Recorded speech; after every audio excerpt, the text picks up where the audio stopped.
Hello, good afternoon, and welcome to the Midday News on 3FM 92.7. My name is Beatrice Adu.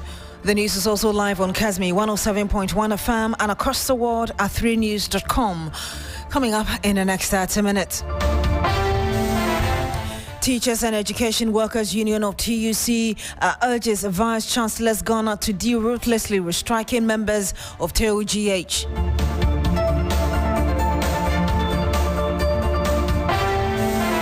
Also coming up, it's exactly 6 months since President John Mahama took the reins of government once again.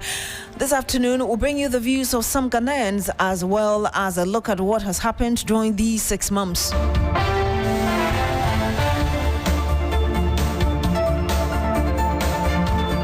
And drivers plying stretch connecting Onye and Ejiso Monday morning blocked road, leaving passengers stranded.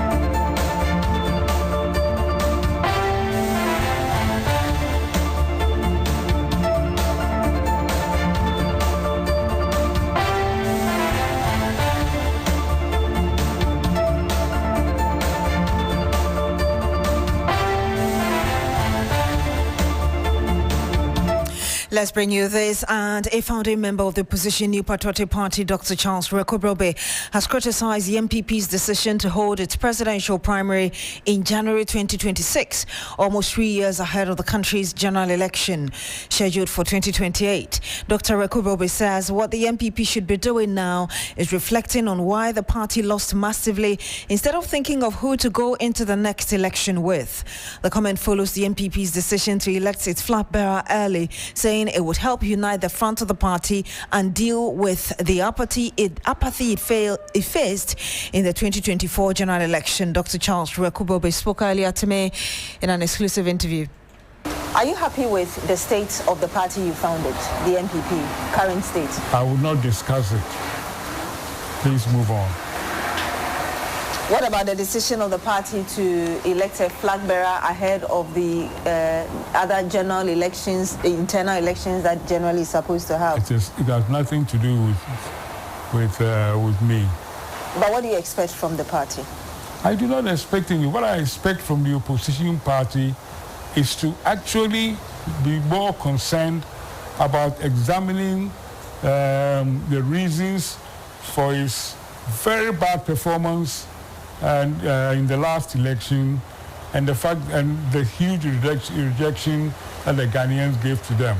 People should understand that Ghanaians did not reject them because of the person they presented for power, but Ghanaians rejected them because of the failure of their policies. And no amount of trying to use Parliament and the current session of Parliament to tell Ghanaians that you did not understand our achievements is going to change the fact that we have never seen such huge defeat, and that the important thing is to examine the causes for the defeat, why Ghanaians did not ask them, and finding ways in which you can present a better picture. I don't think that better picture is determined by who is your candidate. It will be determined by the conviction of Ghanaians that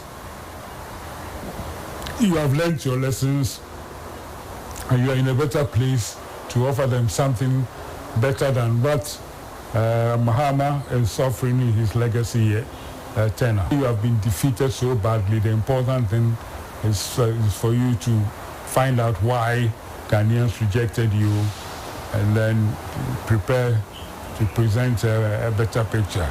You see, we don't vote governments in, we vote governments out. So it is the performance that you gave and the hope and conviction that you give that giving a further chance you do better. That, I think, is what will win you an election. And you heard the founding member of the opposition New Patriotic Party, Dr. Charles Rekubrobe. The Teachers and Educational Workers Union of the Trades Union Congress, TUC, has urged vice chancellors of Ghanaian universities to take decisive measures against striking members of the breakaway Tertiary Education Workers Union, TUGH. TUGH initiated a nationwide strike on July 3 after the Ghana Tertiary Education Commission, GTEC, recognized TUC as the sole representative of non-teaching staff on university governing councils. Despite TUGH's claim to majority membership, the union argues that this decision violates democratic principles and labor fairness. However, TUC says the strike is unlawful. Labor Affairs correspondent Daniel Opoku joins us live in the studio now. Daniel, first of all, the rift between TUC and TUGH seems to be deepening. If you can tell us why TUC is urging the vice chancellors, as it were, to take drastic measures against these individuals. Right, so basically, the TUGH people it's a breakaway group from TUC, and consistently they had been wanted to appear on the various governing council. So what they did was to officially write to GTEC. GTEC is a regulator within the tertiary education space. So GTEC met these two fielding parties, and unfortunately TUC was able to win the case, and obviously they may have to send representatives on the various governing council. That really has not gone down well with the members, with the leadership of TUG. That is the reason they are on strike. So I think that GTEC again has issued a statement as I speak to you, asking that TUG should stay out of the various governing councils and allow TUC to be the representative of the members in the governing councils. And I know that you've been speaking to a representative from TUC. Can you tell us who this person is and what the person exactly is saying? Right, so this King James Azotiba, who is the general secretary of TUC, and basically he's of the view that the whole TU members, that TUC members are asking the various vice chancellors in the various campuses to ensure that there's discipline on the various. We can take and listen to him. It is very interesting when they say that. We are the mother union. Right. They are part of us. We see them as our members. We see them as our members because we know they will never survive the time. This thing will not go anywhere. It's just some few greedy or selfish people. They had been our former local union executives, and they have served in council for 2 terms. After the 2 terms, they say they wanted to go. And per the laws of this country, when you serve 2 terms in any board or any council, you cannot go for a 3rd term. Sure. If you go for the 3rd term, then you are going to be the chairman of the council. And we know the chairman of the council cannot be a workers' rep. And so for that one, they decided that, okay, if we are with Teachers and Educational Workers Union, we are no more with them. Let's start with Tertiary Education Workers Union. But there's a law, a governing law, that have the composition of the governing council and the representations that are supposed to be in the governing council. And that law has specified who is supposed to be there. Right. And that law says that a rep of the Teachers and Educational Workers Union, and that is it. And so until that law is amended, they cannot seem to be fighting for council representation.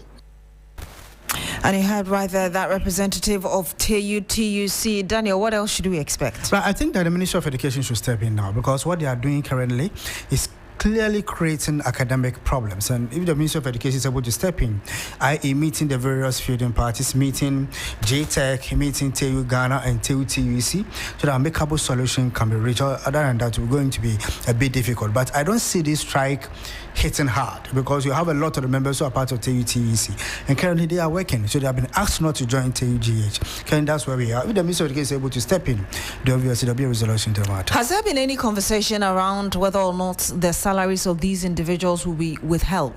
That should be the decision of government. When I say government, I mean the Minister of Education should be able to tell Controller Accountant General, our government should take a decision because these people are not working.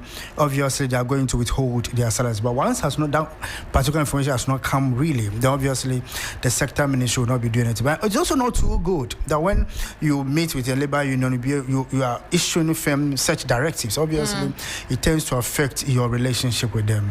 There's a reason government has been very slow on this. Thank you very much, Daniel Opoko. He's our Labour Affairs correspondent. Some 10 minutes past the hour of 12. When we come back, we'll bring you some more. Don't go away. Hello, Ghana. It's a new year and Bills Microcredit is here to support your dreams. If you're not working but want to start a business, don't let money stop you. With just your Ghana card, you can get a loan to turn your ideas into reality. Already running a business? Need more capital? Or are you a salary worker looking for extra funds? Bills offers fast and easy loans with no collateral, no deposit, and no SUSI savings required. Wherever you are, whatever you need, Bills makes it happen. Call Bills Microcredit today. Call 0596 920 833 or 0302 200 390 and get started. Bills is licensed and regulated by the Bank of Ghana. Bills, financing your needs. Terms and conditions apply. Freezer, get the abba. Adama for the abba, a freezer. Adama, a craftsmanship. Adama, make him so, my sorry. Can you know, over Moasia? I do for the Nobium Union, San last night. I tell what we are here. Adama for the craft from what we say. Yet the Druba Cope, a ship will be a high technology. I could for freezer. When Kwan, and once open your 15 letters. You will feel good, what you are not feel good. What the boss here, if you be anyone what you have got to say, over Timono. Then we are sure, sir, woman shown task here. Then what's enough for now? No, freezer, power up a day, freezer. Basia, a bastion do so among Ammoniaji. To me, me what's it car? To me, but you may not do some doom. Adama, with that Adama, no, Adama, you can't resist. Ubenya Adama West Africa for a dream, or baby bear a tongue cry on who you. I say, Kayona Kinkai in Choya, a dream.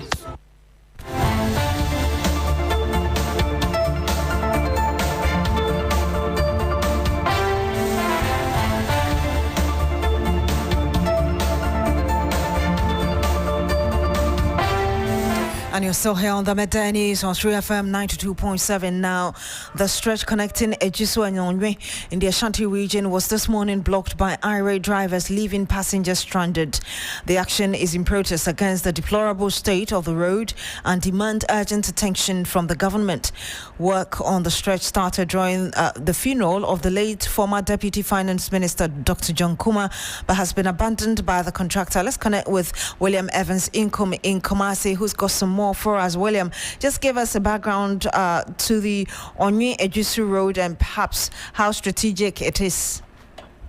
Well, so the Onye Kwaso Ejisu Road was among 32, or it still is.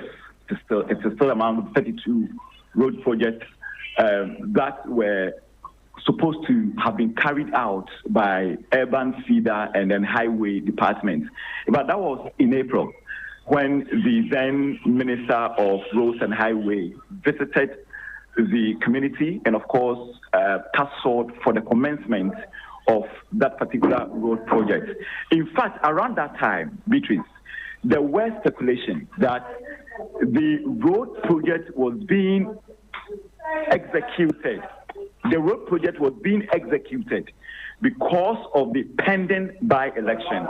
Mind you, that it was just 1 month after the demise of the former and late Deputy Finance Minister and, of course, the Member of Parliament for Joso constituency, Dr. Ampuchia Kuma, and approximately 3 weeks to the by-election when the road was earmarked for construction. Of course, the minister at that time said it had nothing to do with politics, but it has everything to do with a project that started or that was supposed to have commenced 3 years ago, and that it just by sheer coincidence.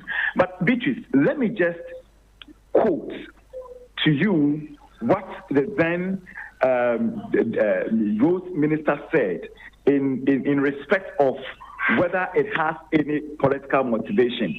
And I quote, "These are not by-election projects. The past 3 years, some of the projects have been going on," and unquote. So these were the exact words of the roads minister. Then, that is Francis Asansubache. In June 16, that was this year, talking about last month, there were concerns by residents that the contractor on the road has removed all his equipment, and they fear that the road was going to be stalled for a very long time. So there were concerns. Now we wake up this morning only to hear that commercial drivers have blocked, especially the Denaso Joso stretch. And the Denaso is a community. Denaso is a community in between Onye and Joso, and that is the hometown of the former late Deputy Finance Minister, and of course, Member of Parliament for Joso, John Amputia Kuma. Now, what the commercial drivers are saying is that it has more or less become a lip service when it comes to the construction of the Onye Kwaso Joso road, and it's been giving them a lot of problems. So until they hear something positive, something promising from the government, they are not going to ground or park their commercial cars, but they're also going to ensure that there's no passage for any moving vehicle. And exactly what we saw this morning. In fact, it was more or less, for want of a better word, call it a pandemonium kind of a situation this morning. As I speak to you now, calm has restored as far as that particular place is concerned, because a petition has also been presented to the municipal chief executive for that area, who has also assured that she will escalate it, and there is a light, or there will be light at the end of the tunnel. So just an assurance that, I mean, the narrative will change as far as the poor nature of that particular stretch is concerned. That is what has calmed the nerves of these aggrieved drivers. Beatrice. That has calmed them a little bit, but was there any timeline given as regards when that light at the end of the tunnel will appear? Well, so from the posture of the MCE, it does appear that there's something new because the project that started in the elsewhere Nanado Dankwa Akufo Addo's administration. So there isn't much of a profiling as far as project on her desk is concerned, but it's something that is also going to give some level of urgency to ensure that at least there is some level of respite as far as the aggrieved or concern from these aggrieved drivers are concerned. Thank you very much, William Evans Income. He's our Ashanti regional correspondent. Now, Parliament has started extended sittings as the House moves to complete pending businesses. Majority Leader Mahama Ayarga says the additional sittings, which include Mondays and Saturdays, will help speed up the proceedings of legislative instruments, LIs, that must mature before the end of the session. Christian Yale is our parliamentary correspondent, affairs correspondent. He joins us live on the line. Chris, just tell us more. Exactly. So, Beatrice, what we know is that Parliament is expected to adjourn Senate Day or indefinitely somewhere on the 25th or 31st of this month, which we strongly believe will be 31st because when you look at the presentation of the mid-year budget review, which is expected to take place, and if there should be any supplementary budget, then it means that there should be more days for the MPs to be able to look at the approval of the estimates thereof. And so the extended sittings, which include Mondays and Saturdays, is to accommodate the volume of work before the House and the legislative instrument due for maturity. However, when you look at the calendar or the parliamentary calendar for itself, this session for the House was to be adjourned on somewhere August 25th, but it seems there's been a change of plan. And Beatrice, when you look at it very well as well, there is this LI on environmental protection, petroleum sector, that was laid last week, and it takes a maximum of 21 sitting days of Parliament for such a subsidiary legislation to mature. But considering the time the LI was laid, which is just last week, it wouldn't have matured by the time Parliament would go for recess. Therefore, leadership has thought it wise or prudent to include Monday and Saturday for the regular sitting days of Parliament in order to cover for the LI's days of maturity. So these are the main reasons under which the extended session have been done so that Parliament can accommodate the volume of work and also all of those legislative instruments that are due or will be mature within the period. What else do we need to know, Chris? What we need to know in other news, still from Parliament, is that the minority on the Energy Committee has accused the government, especially the Energy Ministry, for taking undue credit. And the whole issue is about the declaration of commerciality of the Aban Akuma discoveries in K3 Point, the Block 4, which is in the upstream petroleum sector. They say that the discoveries and also the approval of the appraisal program that led to the declaration of commerciality of these two wells was something that started in the Akufo-Addo administration in the last 8 years of the regime. And so government must, as a matter of course, give due credit to the past administration for these discoveries. Let's say, ENI Ghana, for instance, discovered these two wells in 2019 and in 2021. And so there is no way that government under 7 months could say that it has done any magnitude of work, for which reason it is declaring these two wells as commercial in nature. And they say that the NPP, as a matter of fact, is committed to the development of the upstream petroleum sector and also Ghana's hydrocarbon resources. Thank you very much, Christian Yale. He's our parliamentary affairs correspondent. And speaking of the NPP, the party is this afternoon convening an emergency National Executive Committee meeting. High on the agenda is the upcoming election rerun in some 19 polling stations in the Ablekuma North constituency. The meeting, convened by the second National Vice Chairperson Rita Talata Asobarie, comes barely 3 days to the election rerun slated for the 11th of July. The NPP has vehemently rejected the Electoral Commission's decision to conduct a rerun, maintaining that the result recollation had almost been completed but for 3 polling stations. Meanwhile, the party and the minority in Parliament are also expected to stage a protest today at the offices of the Economic and Organised Crime Office over the continued detention of former National Food Buffer Stock Company CEO Abdul Rahab Hanan. The groups allege that Iyoko is violating due process by refusing to release Hanan despite his fulfillment of bail conditions tied to his June 25 arrest over alleged financial crimes.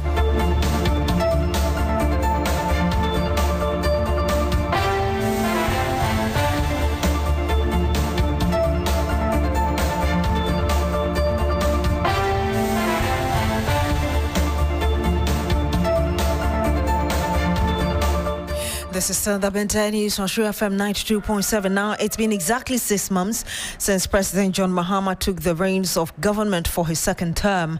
As the administration reaches this milestone, attention is turning to its performance across key sectors. The city has gained strength, inflation has declined, and several initiatives in education, youth employment, and infrastructure have been rolled out. At the same time, issues such as rising electricity tariffs, the energy sector levy, and the ongoing fight against illegal mining have drawn mixed reactions. So we put the question to Ghanaians: how do you assess Mahama's presidency so far? Let's listen to what some of you said. So far, I'd say they are doing well, but it's not perfect as they promised before. We can all see that the prices of things in the markets are reducing, though it hasn't reduced to the way we want it to reduce to. I'll use myself as an example.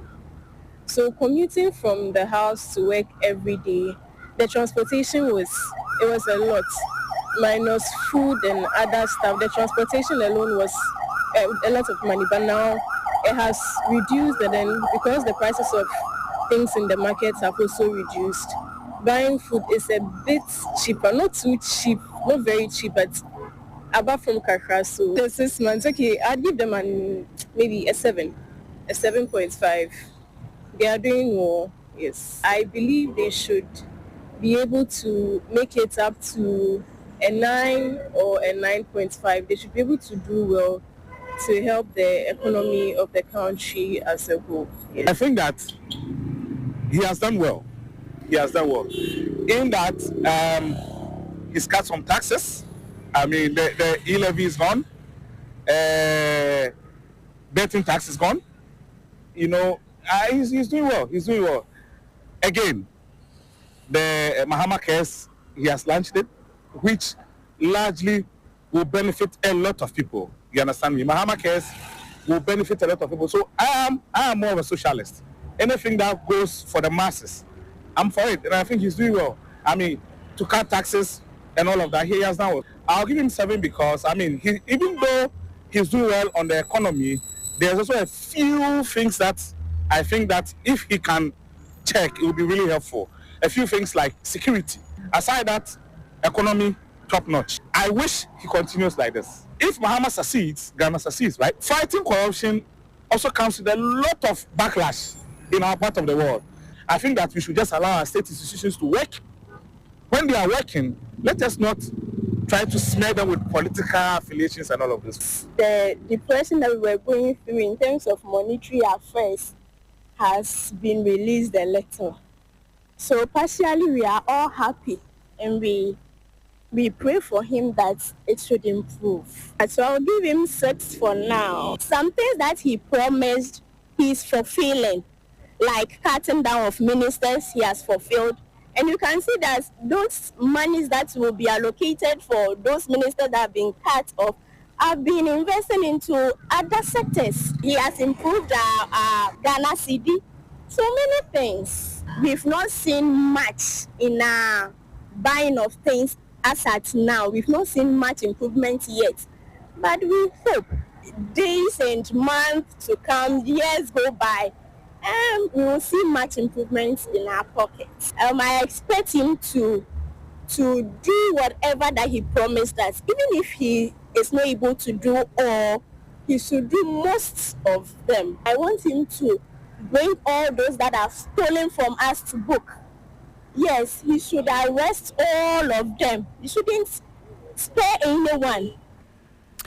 Now, the Ghana Police Service says it has arrested key suspects in a fatal shooting incident that occurred on the 19th of June 2025, leading to the death of a Queen mother and the injury of another person. Briefing the media, the Greater Accra Regional Police PRO Superintendent Juliana Obeng explained the suspect, Gilbert Awuni, alias Starboy, aimed and shot a 33-year-old Queen mother, Pearl Na Dodoa Whitaker, who died on the spot. Another woman, Priscilla Ayele, was also shot in the chest, but she's currently in a stable condition. The suspect is said to have consumed Sobolo, suspected to be infused with narcotics, according to the police service. Starboy fled after the incident and sought refuge at Asokore in the Ashanti region. After his arrest, he confessed to have committed the crime under the influence of alcohol. Other accomplices who were seen firing indiscriminately at the event have also been arrested. The police have strongly condemned the use of firearms without lawful authority.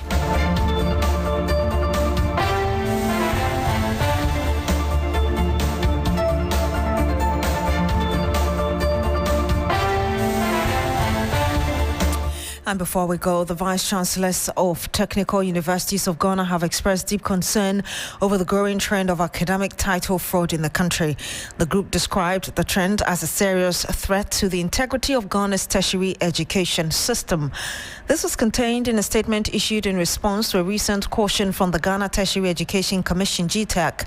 The Vice-Chancellors of Technical Universities of Ghana condemned the widespread use of unearned academic titles, which they said undermined the credibility of the nation's educational institutions and risk devaluing Ghanaian academic qualifications on the global stage. They also warned of the international reputational damage this trend could cause, while calling for a coordinated national response to the issue. Log on to shrinews.com for more news. My name is Beatrice Adu. Good afternoon.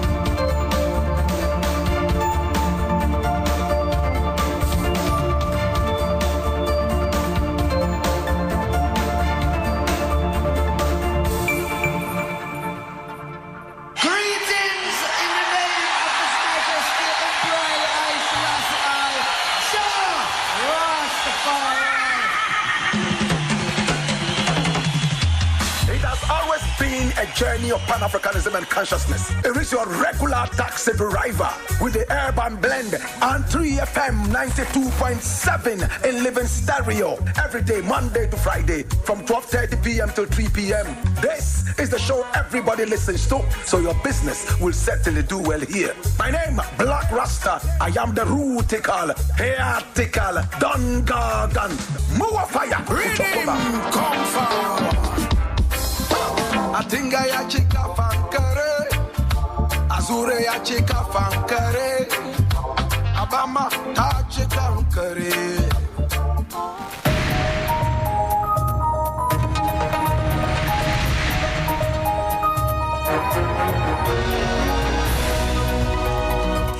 Hello there, good afternoon, and welcome to Business Daily here on 3FM 92.7 with me, Michael Obodu. Coming up, International Monetary Fund IMF Board meets today, July 7, on Ghana's fourth program review, paving way for $370 million disbursement to boost the economy. We'll bring you the details of that. Also, Ghana Chamber of Construction Industry pushes for inauguration of Road Fund Board to settle contractor debts. We hear from Chief Executive of the Chamber, Emmanuel Cherry. Constituted board has been inaugurated. We see no reasons why a road fund board is still in limbo. Details of these and many other stories coming up shortly. Please don't go anywhere.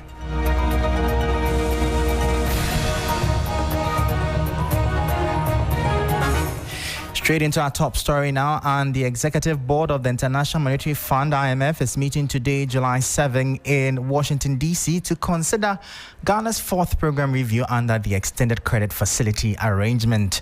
This could unlock an additional $370 million in financial support for the country. There's more in the following 3 Business News Desk report. Board of the International Monetary Fund, IMF, is expected to approve Ghana's fourth program review today, following the country's successful completion of required reforms and submission of all relevant documentation. Sources close to the matter say the review is likely to be passed without major objections, paving the way for the disbursement of about $370 million by July 11. The expected inflow will be credited to the Bank of Ghana's account, bringing total IMF disbursements to Ghana to over $2.3 billion since the country entered the program in May 2023. This comes after Ghana reached a staff-level agreement with the IMF in April 2025. Analysts believe the fresh funds will help stabilize the local currency, strengthen reserves, and boost investor confidence as the country implements ongoing fiscal and structural reforms. Meanwhile, the IMF has appointed Dr. Adrian Alta as the new resident representative of Ghana effective September 2, 2025. Dr. Alta will take over from Dr. Leandro Medina, whose 3-year tenure will end in August 2025. The following 3 Business News Desk report has the details. Dr. Alta is currently a senior economist at the IMF and has been part of the mission team supervising Ghana's Extended Credit Facility program. He has over a decade of experience at the IMF, working at the intersection of finance, policy, and development. Dr. Alta has supported countries across Africa and beyond in navigating complex economic challenges, including financial stability, inflation, and sovereign debt. Dr. Alta holds a PhD in economics and a master's degree in finance from the University of Constance, Germany, and HEC Lausanne, Switzerland, respectively. He has completed executive training in financial stability at Yale University. Prior to joining the IMF, Dr. Alta held positions at the European Central Bank, Dutch Bundesbank, and UBS Investment Bank. His priority will be to coordinate affairs locally on Ghana's current program, with the IMF play a key role in ongoing tax reforms being led by the fund. He will also act as the local spokesperson for the IMF and engage with stakeholders, including government, finance ministry, Bank of Ghana, and civil society groups. Dr. Alta is expected to arrive in Accra in August to aid the smooth transition and hand over from Dr. Medina. And that was a 3 Business News Desk report. Now, the Ghana Chamber of Construction Industry is urging government to immediately release the $300 million allocated for payment to contractors. The government had allocated 13 billion cedis to settle outstanding arrears owed contractors. According to the Chamber's Chief Executive, Emmanuel Cherry, despite the amount being insufficient to cover the total arrears, it should be released without delay to provide some relief to contractors. You are owing us over 21 billion. Let's convert $300 million to Ghana cedis. How much would that be? 3-point-something billion, approximately, out of 21 billion. It's a drop in the ocean. However, half a loaf, they say, is better than none. So we welcome that, but it should be immediate because contractors are suffering. I'm telling you sincerely. The governments came in to inherit this debt portfolio. We don't begrudge him, but 5 months, 6 months into administration, something must happen. Payment must start. Government must make conscious effort to make sure that he protects the businesses of the indigenous. The letter we have, instead of you helping us to build upon that, we are collapsing it by heart, unnecessarily delaying the payment to contractors. So we are pleading with government. It should try as much as possible. His Excellency, we begging. Meanwhile, the Chamber is also calling for immediate inauguration of the Road Fund Board to oversee the payment of debts owed to contractors. According to Chief Executive Officer Emmanuel Cherry, the absence of the board has significantly contributed to the delay in paying contractors since the current government took office.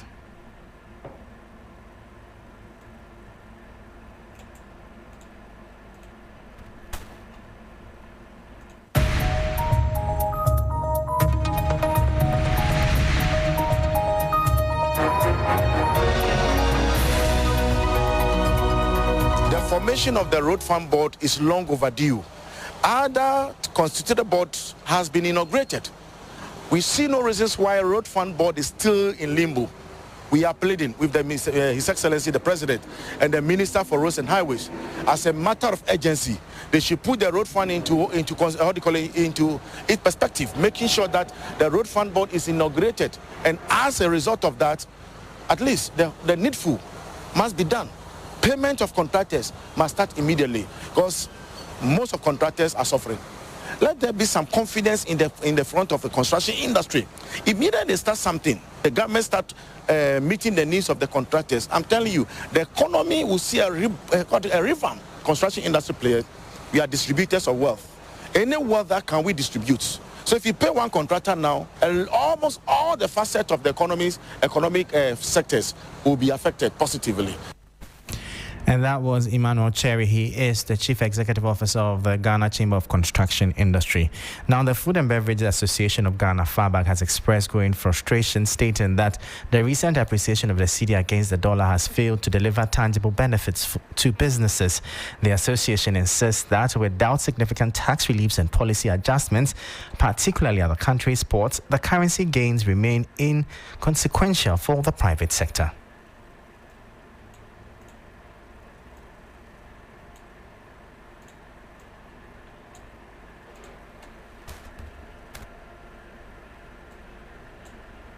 Acknowledging the cedi strengthening as a positive development, FABAG highlights that businesses are still struggling with the lingering effect of earlier sharp currency depreciations and a burdensome tax regime. FABAG is urging government to implement deliberate interventions, including tax cuts and policy adjustments, especially concerning operations at the nation's ports. The Food and Beverages Association of Ghana highlighted the crippling effect of approximately 21 different taxes levied on a single imported item, calling for an urgent and comprehensive overhaul of the country's tax system.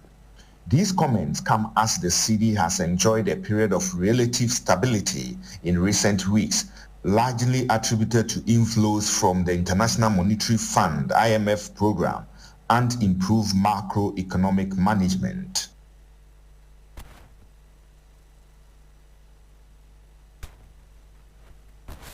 And that was a 3 Business News Desk report, bringing an end to Business Daily here on 3FM 92.7. For more business stories, please visit our website. It's 3news.com/business. I am Michael Obodu. Thank you for listening. As always, please stay safe.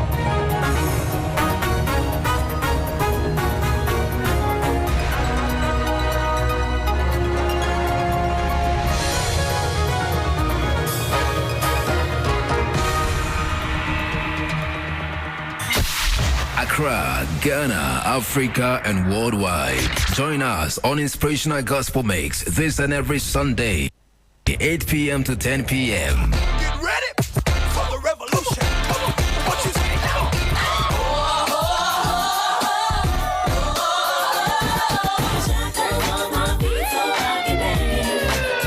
I just wanna praise you. 3FM. King of kings and Lord of lords, lover of my soul, Jehovah, one and only God. I am Jesus Christ, the Holy Lamb. They come for you are. They come for you are. They come for you are. What is your favorite scripture? Well, my favorite scripture is Romans 8:28, and it says, all things work together for the good to them that love the Lord. Kwame, that is absolutely my favorite scripture. Yes, your Inspirational Gospel Mix, a moment to get inspired with the best of inspirational songs and interviews to get you prepared for the new week. Every Sunday, 8 p.m. to 10 p.m. with me, your big brother, Kwame Adu, mixing G, mixing gospel. You can't miss it. You are blessed as you listen. 3FM 92.7. Parents, mark your calendars. It's the 3FM Baby Fair happening live on the 11th to the 13th of July at Marina Mall Airport City in Accra from 10 a.m. and it's absolutely free. From baby essentials and kids wear to toys, skincare, education material, and so much more. Shop amazing deals on a wide range of childcare products all under one roof. Don't miss our sessions with the Ghana Pediatric Society and all the amazing mums with the Mum Circle, a safe space for young mothers to share tips and connect. And there will be fun activities for the kids with our Kids Corner, games for the family, good food, and great vibes all around. To be a vendor, please call 0531 100 927 or 053